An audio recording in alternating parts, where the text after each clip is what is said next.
All right, guys, happy Friday, and we're going to be doing deadlifts on Fridays, and we're going to do the exact same rep scheme we did on Monday with the front squats. We're going to be working on this for the next 3 weeks. So the way that it works, 2.5 minutes, you're going to start light and build up. Your final set, you're going to do as many reps as you can, and then this following week, we're going to add 5 to 10 pounds and keep that pattern for 3 weeks. So good deadlift setup, feet are right under the hips. Find your grip. If the bar is heavy, you can switch one hand over. Nice flat back, stand tall at the top, squeeze your butt, control the bar back down, touch the ground, drive back up.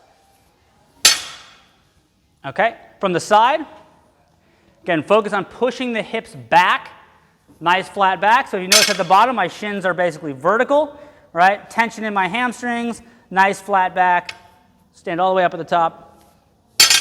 Okay. If you have tight hamstrings here, and so at the bottom position, you cannot keep that flat back. You have that rounded position. We don't want to pull heavy weight from this position. So 2 tools that you can use. One is to do a sumo stance. So if you stand wider, right, hands in between the legs, this takes the stress off the low back, allows you to get a little bit more on the quads, but this, again, is a variation if you have tight hamstrings or can't get in that good, safe position. It's the same thing, though. Okay? Or what you can do is take a plate or maybe one of the boxes that we have and start the barbell higher off the ground. So instead of starting the bar on the ground, it might start from a height that's like right here where you can get into a good position. And then you just do a pull from that box or plate or whatever you're using, right, to stay in a safe range of motion, still work on some lifting some heavy weight. So that's our deadlift strength portion. Let's talk about our conditioning. All right, guys, we have 4 rounds, 3 movements. Going to be pull-ups for 15 reps, and then dumbbell box step-ups, and then dumbbell deadlifts. So main thing looking at this workout, we see every movement requires some grip strength. So be strategic with your rest here. Don't fail your grip too early. The pull-ups are kipping pull-ups, of course. Nice swing, okay, for 15 reps. Add a band if you need. Remember, you can work on kipping with a band, okay?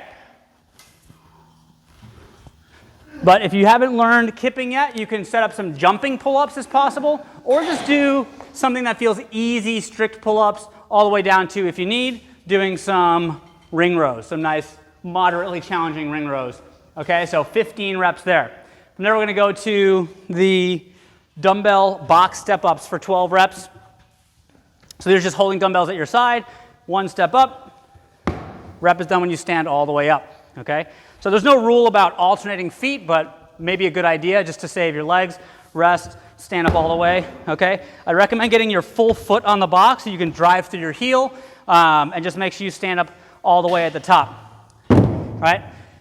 Again, from the pull-ups into holding these into the dumbbell deadlift is going to tax your grip. So be smart with your resting here. The last thing is going to be the deadlifts.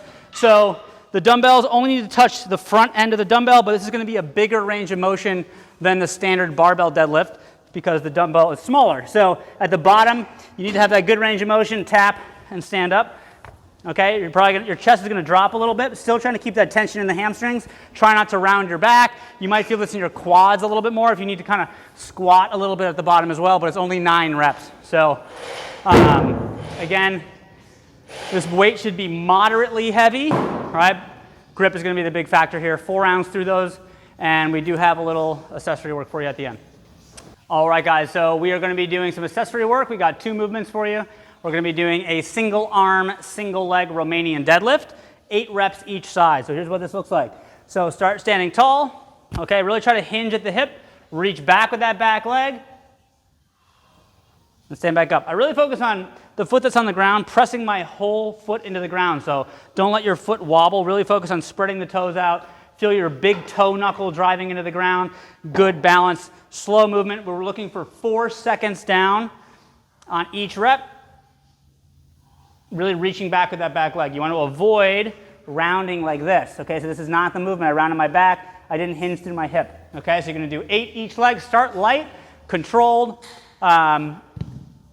That's movement number 1. So movement number 2 is going to be some arch hold, low back, posterior chain work. So it's going to be, one version is the arrested Superman. So Superman position, you start laying on your belly, hands behind your head, and you're just going to lift as high as you can and hold. Really focus on getting those legs straight. Try not to like lift here, like really pulling as high as you can.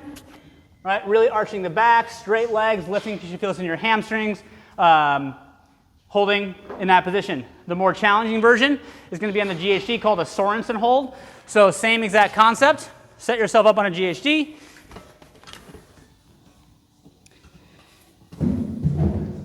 Straight legs, arms across the chest, and you're just going to hold here. Okay? So those are our 2 movements for our accessory work today, guys. We'll see you tomorrow for partner conditioning day.